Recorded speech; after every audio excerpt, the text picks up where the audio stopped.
Tartuffe by Moliere is timeless. Even if you're not familiar with the 1664 play, you're definitely familiar with the themes it tackles. In fact, there's a very funny and successful HBO show called The Righteous Gemstones, which at its core is based on Moliere's play. It's not a straight-out adaptation, but the themes of the show are the same themes Moliere develops in Tartuffe.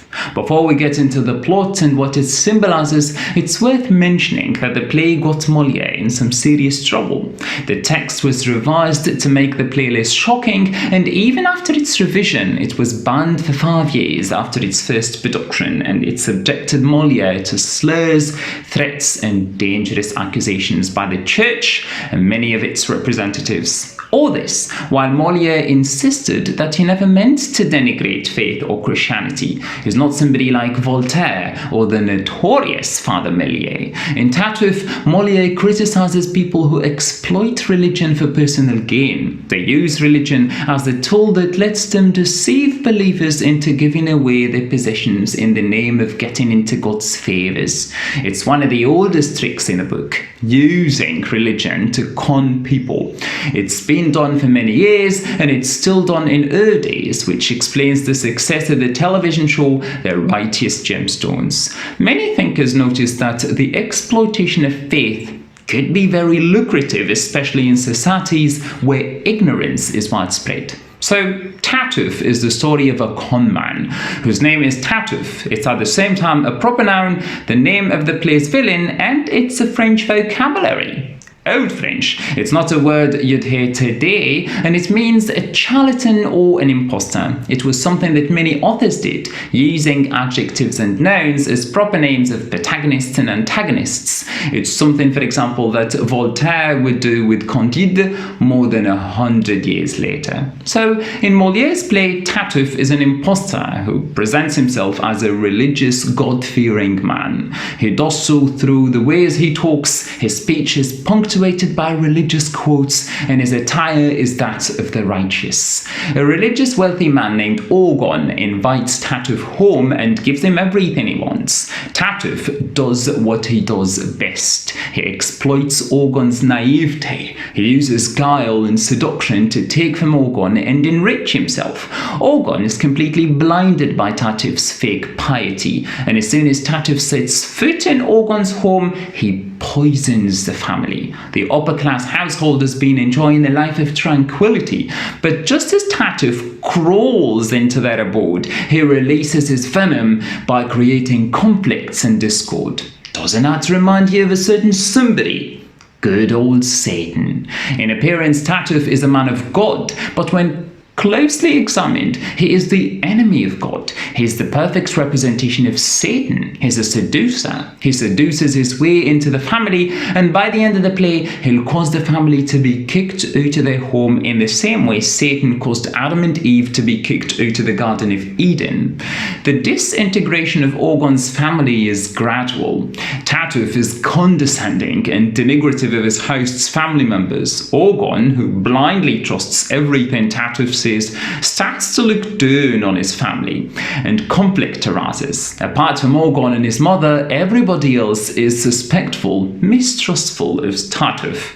They all try to warn Orgon, but he's too entrusting of his guest that he refuses to listen to any of their warnings. He goes even a step further. To ensure Tartuffe continues to bless Orgon's life, family, and household, Orgon tries to marry him to his daughter Marianne, despite her pronounced love and engagement to Valère.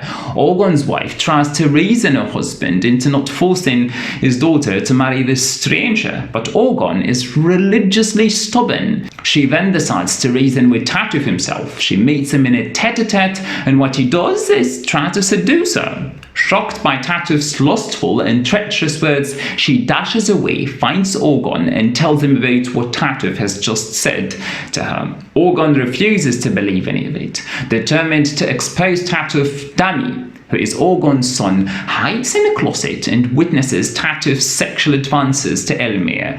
Dami tells his father about it again, but Orgon still refuses to believe any of it. It would take for Dami and Elmire to have Orgon himself hide and witness what his beloved guest says and does. Finally, Orgon sees the real face of Tartuffe. Not knowing that he's being watched by Orgon, Tartuffe starts trying to seduce Elmire and denigrating Orgon. Shocked by the scene, Orgon reveals himself to Tartuffe and commands him to leave and never come back.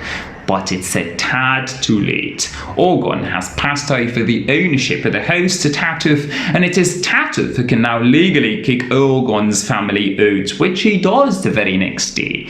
He comes accompanied by law enforcement and has Orgon and his family leave. But then somebody intervenes to save the day, and it's none other than a King of France. Yes, the King of France makes a surprising appearance, confronts Tartuffe with his deeds, and restores the home to its rightful owner. It was very convenient to paint the king in such light, as the actual King of France was watching the first production of the play, and Moliere was in need of some kingly protection to counterbalance the wrath of the church, and it worked. It was recorded that the king loved the play and would burst into laughter in multiple occasions. Although the very next day the king would succumb to the pressure of the church and ban the play, but at least he would protect Moliere from harm. The divine intervention of the king at the end of the play strengthens him as a god figure. This makes a lot of sense because kings are not elected by people. They're families and bloodlines that are chosen by God. They're referred to as God's representatives on earth, or God's shadow on earth.